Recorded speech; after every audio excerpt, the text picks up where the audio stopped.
let's talk about North's FC's Alamo, Baz's last stand. So why we wear these things is because of the Remembrance Sunday, Armistice Day, I believe. So it was after the end of the First World War, we started honouring our dead. And I think Remembrance Sunday, is that now all wars that we remember? I think it is, isn't it? It changed. I think so, yeah. Yeah. But it's primarily World War. Yeah. But it is kind of one of the most sacred things that we do in this country. In terms of our sort of public events, we got an example here. For foreigners who don't know, because it's not that common, weirdly, is the poppy symbol is because of the poppies that grew on the fields of Flanders where all the dead were. Yes, there were quite a lot of dead. And just as a quick thing, I remember in school us having the minute silence at the 11:11. Yes, on the 11th of November, we would have a minute silence, and so it's one of the few things that actually is a kind of cultural ritual that the British do, and hopefully still do to this day. And so it's just one of those things. It's like, okay, this is actually one of the last remaining sacred pillars of Britishness and British society. Yeah, it is. It is very much a symbol. So I mean, and this is sort of how it goes down. So we've got the cenotaph statue in London, and basically what happens is all the great and the good, they come out, and I think the first. There we go. Let me get it to there. So the king will lay the first wreath. And then I believe it's bunch of senior military figures come out and they lay theirs, and then it's the prime minister, and then I think it's other party leaders, past prime ministers, and then basically anyone who's anybody in the political sphere will come out and lay a wreath. So that thing will be dotted with wreaths by the end of it. Even Tony Blair himself will quite often come out and lay. Oh, of course he will. Yeah. Of course he will. So it's a very high sort of security event and considered pretty much sacred. Which is why it sort of rubbed people up the wrong way when sort of Gaza Hamas type supporters basically said they were going to do a 1 million man march on this thing. On this day, in this place. At this time, yeah. They were going to march on London during this. Now, my first reaction to hearing that was that would basically kind of be a bit of a gift for us because, look, the ruling class, the people who are going to be at this thing, they're the ones who brought in all these people. They're the ones who've been the champions of diversity. And if their imported masses proceed to basically march on the cenotaph, well, that's glorious optics. I mean, that they are going to have to, lie in the bed that they've made. There was a definite tone shift the other week when there was that 100,000 person demo through London past Parliament in favour of Palestine. Yeah. There's a definite tone shift. Me. Well, I'm thinking, so I was. Oh, hang on. I clicked it too soon. I was basically thinking of this. Sire, relax, old friend. If they assassinate me, all of Sparta goes to war. Pray. They're that stupid. Pray. We're that lucky. I mean, that's my thinking. Pray they're that stupid to march on the cenotaph. Pray that we're there that lucky. Hi folks, sorry to interrupt the video you're currently watching, but Bo and I have just finished the third part of a 3-part series on the Duke of Wellington, and unlike most other biographics of the Duke of Wellington, we've been really focusing on his character, because one of the things that I think is really interesting about him is not just that he wins lots of battles, even though of course he wins lots of battles, but it's the kind of man that he is, and especially in his later life, because he defeats Napoleon in his 40s and then lives until his 80s, and so he's got decades as a statesman. You get to see a lot about the man as he is there. And this is often just not well covered in discussions about the Duke of Wellington, and so I thought this was a really fascinating thing. I think you'll enjoy it. So if you sign up to lotus.com, £5 a month, I think it's about $7. I don't know, it was about 6 hours of content just in this series that we've done that's really, really good. I'm really proud of it. And obviously we've got a massive library of other things, or you can buy the individual videos for £1.89 or $2.30, something like that. And you can watch it there. Thanks a lot. Yeah. So if that happens, I mean, basically it makes... Go on. Last year, I remember we went to the one in Swindon, and there's about, I had to estimate, about 100 English people turned up. And they're all wearing the poppies, and the time came and silence reigned over those people. But of course, because we're in Swindon, there's just hordes of foreigners going about their business, walking past us, shouting big issue, etc. So whilst this 2 minute of silence was happening, Yeah. that noise was going on in the background, people jabbering away in languages I can't even comprehend. I can't even name. We're all walking past us, looking at us like, what are they doing? Yeah. And that was disheartening enough as an image. I really wish I'd filmed it because it's just something to have been there and noticed that. The same thing with all the great and the good, as you're saying, standing there, and in the background of the 2 minute silence on the live stream of every TV channel being, Free Palestine! Exactly. It is just beautiful imagery for making the point that, yeah, you have destroyed your country and you're responsible. People standing right there. Exactly. I mean, it makes the point perfectly. So you can see the situation. You've got all these Hamas, Gaza adjacent type people coming into London to confront the establishment, and the police were going to have to be in the middle of that. What do they want to do rather than have to confront that head on? It would be massively convenient if they could interject somebody else into the middle of it, so that they then go back to reverting to basically playing the role of peacekeeper. Or we're breaking up fights between the right wing and a bunch of Gaza supporters. So this is a tweet from our friend Alex, who basically I might have got, that's just a picture of somebody glowing. I think I got the wrong one. Here we go. Let me click into that. Yeah, so this is a tweet from Douglas Murray. He says, and this has been a fierce debate in the office, actually, as to which way we come down on this one. So UK Hamas supporters are now planning a 1 million-man march on Remembrance Day. They plan to defame our war dead and desecrate the cenotaph itself. This is a tipping point. If such a march goes ahead, then the people of Britain must come out and stop these barbarians. That's fighting talk. So that's option 2, I suppose, which is everyone should turn up and defend the cenotaph.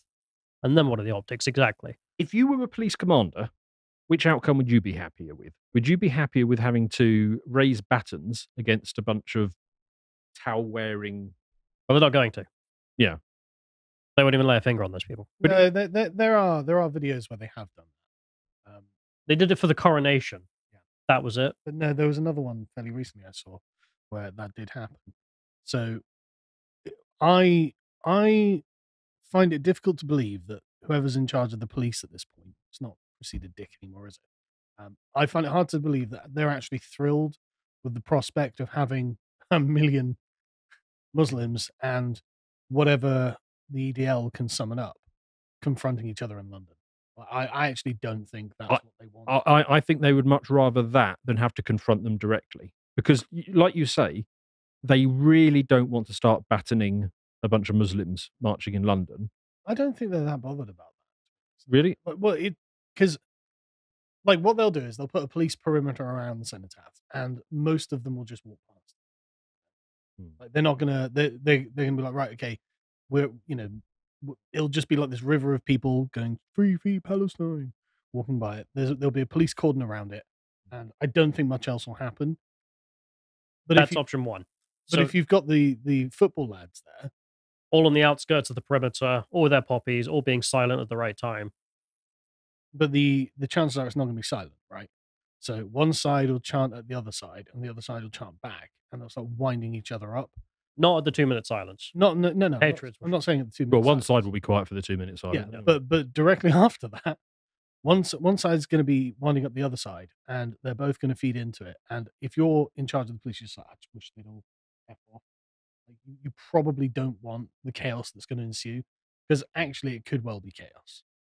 So I'm not going to be here for the 11th, so I'm not going to have much to say or try and argue what people should do, because I won't be here to join people or not join people.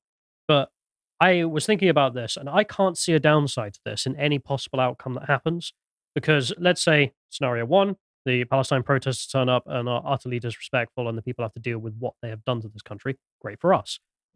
Operation number 2, guys turn up and they are there either defending or standing around in solidarity with our nation's history and past or whatever, and it all goes peacefully. Great for us. Option number 3, which is that it descends into violence. Well, in which case, still good for us, because what's the optics there exactly? It's that the state and the police have no ability or care to defend any part of our history or heritage, and the imagery is instead of patriots defending it physically. That's my problem here. With option number 3, which is it gets violence, is they maintain the ability to frame this however they want. So they will be filming loads of it, and they will pick the particular bits that makes the right wing, by which they basically the native Brits, The English. yeah, the English, look as bad as possible, and they will pick other bits of footage to make the protest look as mild as possible. Sure, but that's just another day ending in Y, right? So they do this every single time, and they're probably just fabricating events out of whole cloth just Yes. to do it, right? So, okay, that's fine. That's a known quantity. They do this all the time. This is actually kind of old hat, right? This is just worn cloth. This is the bread and butter of it. But I think there's another option that if the two sides are there chanting at each other, well, one side might actually chant something pretty irredeemable, right? Like I don't think it's beyond the realms of possibility that the Palestine side, I mean, is chanting from the river to the sea, Palestine will be free, which is understood to be an explicit call for the disestablishment of Israel. It could go further. I mean, they Spe- did literally chant "gas the Jews" in Australia. Yes. Mm. They literally chanted gas the Jews in Australia. And if Tommy and the EDL guys have got their Israel flags, Avi Yemeni and stuff like that there, not that Douglas Murray would go, but Katie Hopkins, they'll all wave Israel flags. And it's entirely possible that the pro-Palestine supporters morph into pro-Hamas supporters. And, is there a distinction between the two? And so if there's viral footage of them just chanting death to the Jews or something like that, hard to really make the EDL overshadow that. Yeah, but they maintain the ability to frame this as they see fit. So even if there were a whole bunch of them marching along chanting "Gas the Jews," what will happen is that will appear on social media. It won't appear on the 9 o'clock news. Well, it depends, I think, on the scope of the clip that goes viral, right? Because, I mean, it can be that it overrides the natural impulse to take a dump on the working class. And also, Possibly. if you've got people like the sort of David Baddiel types, they're never going to side with the pro-Palestine protesters. And they're constantly going on about how Jews don't count and how, everyone hates the Jews. And if you've got this particular clip that might occur, it's not beyond the realms of possibility that they'll all be like, okay, we're against that, regardless of what happens. And by on the other de side. facto end up on our side, you're saying? Yes. Okay. So I don't think it's beyond possibility. So a lively debate is, our friend Morgoth saying that, he's skeptical on this one. He's basically saying, look, there are other ways that this could have been put across to policymakers, and yet they're basically demanding that, Sue and Jeffrey go and take to the streets and be battered by police rather than, directly pulling the levers of power. There's other points that have been made by, sensible centrists, which is basically saying, don't get caught in this frame being prepared for you. Both parts of this long practice to suck a place. Stay away from London on 11th of November. So, I mean, what are we saying to people? Are we saying to people, turn up and defend the cenotaph? Because I got to say, I'm not there. I'm saying that I think that this is going to be rigged at every level. When I've mentioned this previously, I've said I'm not advising in any way, shape, or form. So I think we should step back a bit. But when I talked about the examples of what could happen and how it could be good for us, our political objective, I think I can speak for the patriotic movement, right, in the UK, is to demonstrate that the mass importation of foreigners has disastrous consequences in a number of ways. And any of those outcomes demonstrate the disastrous consequences of what's happened and what's being done. So that's what I think we should have as our objective, is demonstrating to the public and the elite at large, look what you're doing to the place. Yeah. So that needs to be kept in mind when I think we decide what to do. But one thing I'm unsure about, and I don't really like, is, okay, Tommy said he's going to go and he's promoting that his followers should go. Okay, fine, that's his decision. Or Katie or whoever else. What I don't like is Douglas Murray saying that people should go and then not saying what is he doing himself? Yeah, If he wants people to turn up and defend it from, quote, the barbarians, well, then you should he go. Won't be on the front line, I suspect. He should be. And if he isn't, if he decides not to, that's embarrassing. Yeah. Conversely, I think it's important to note that lots of people want to go. Lots of people who are the sort of bulldog nationalists. We've seen for weeks this going on. Yeah. And it feels wrong to do. Well, I can give you an example of the type of people. I don't even need to turn the sound on, but this is... Yeah, I can see. Yeah. That's a man in Thailand. He runs the Winston Churchill shop in Thailand. Oh, is it? Oh, really? so. Okay. Yeah. But this is basically, who's being sort of fired up. Now, I reckon that the police and the media are going to spot him or somebody like him on the front, and it's going to be like, right, let's get the cameras on him and let's monitor him for the slightest infraction. Yeah. And then we go charging in, and then it will be, oh, look what we managed to stop from picking on these poor little, immigrant types. Yeah, but when they're literally 100,000 and chanting death to Jews, I don't think that's going to overshadow it.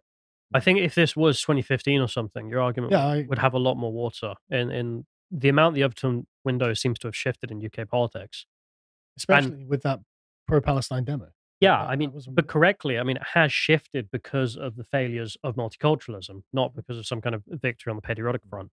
So you may very well be right, even though I think your argument's weaker than it would have been, that seeing London rip itself apart may very well be the best thing that could happen. But either way, it's not up to us. I think Tommy's people are going. I know some other people of us. I mean, people have got to make their own decisions. I'm just saying, be aware that you will be policed to a completely separate standard to the other half on that. So go in knowing how you're going to be treated. I think it was the BLM protest or something. So there was a counter protest there, and there was some guy that went and took a leak down some side street or something, and it just happened to be a blue plaque at knee height somewhere down there, and it was like about a meter to his left or something. But the headlines were full of right winger urinates on blue plaque. It was a policeman's site where he was stabbed to death. Yeah, that's what it was. Yeah, and basically by the Monday, this happened on a Saturday. By the Monday, he had been tried and convicted and sent to jail, and yet no one in BLM got that treatment. No, you if you're going to engage in this, you have to be incredibly careful and do the right thing, because the police will be looking for an excuse that to make it about the right rather than. Because I mean, again, obviously that incident obviously means that day all we're end up talking about is that guy, and obviously shouldn't have done it. But that's exactly Says what he they're didn't going to do here. They are going to make it all about. There will be a version of that. So we've already seen some of this already. So this is, a bunch of UK military veterans going out with their flags, and the police decide all of a sudden that flags are now a problem, and that they're going to enforce their powers on these guys. And basically, the veterans are stood there. I mean, look at the look on that guy's face back there. I mean, the guy in military uniform is just the guy in the military uniform. It's like, what the hell is this? There's an important part. The police officer here is saying you can't fly your flags, and then asked why, he says, "Well, there's more of them than there are of us." In the capital city of London, isn't it? Yeah, the English police officers there are identifying with the English protesters, and saying, "Look, we're outnumbered, boys. We're defeated." That point of numbers, again, perfectly feeds into the correct and accurate criticism the patriotic movement in the UK has of mass immigration. But to be honest with you, there's a part of me that loathes to watch the English retreat. 100%. For me, it feels like the next door neighbour is a gay policeman who's taken a boatman into his home, and now they're having a row, and you're going and getting in the middle of it. It might be better just to say, you've made your bed, you bloody lie in it, you deal with your problems. And for me, the idea of London's elite having to come face to face with what they've created is preferable to seeing a whole bunch of our people going out there and getting disparate policing. Because look, this is that's the same police dealing with the other side, going around. Can you please move? No. All right, I'll move on then. Would you like some water? Look at the meekness to which they deal with these guys. I know, and it's loathsome, absolutely loathsome that's the case. Yeah. So yeah, I mean, go to this thing next Sunday if you want to, but be extremely cautious and know. I think it's on Saturday, not Sunday. Okay. Oh, sorry. Yeah, Saturday. Is it Saturday? Is it? Yes, Saturday is the 11th. Okay. So one of the aspects I saw just there, the National Front is trending in the UK, and the reason for that is because over the weekend there was about 10 people from the National Front who turned up with British flags to lay a wreath at the cenotaph as well. Okay. And when you click on that, you'll notice that there's a load of EU holdouts from the Great War of 2016 tweeting it, being like, look, the National Front exist. Look, the racist far right have happened. Yeah, they think the National Front run the country. Yeah, exactly what you're warning the narrative will become, and them desperately trying to push it. And obviously it completely failed because it's 10 people. So yeah, I'm just saying to people, go if you want to. Be extremely cautious because the policing will be completely asymmetric, and understand that when you go home at that night and you look at the footage on TV, it will bear absolutely no relation to what you saw with your own eyes. It will be twisted, and there will be some version of the blue plaque thing that will be pulled out and used against you. So watch out. If you appreciated that episode from the podcast of the Lotus Eaters, you can go to lotuseaters.com to get access to all the premium content that's on the site, such as the Contemplation series, this episode on the debate about liberalism, part 2. If you'd like to find out what else is being put out, you can follow on Twitter at lotuseaters_com on Twitter. Thank you and goodbye.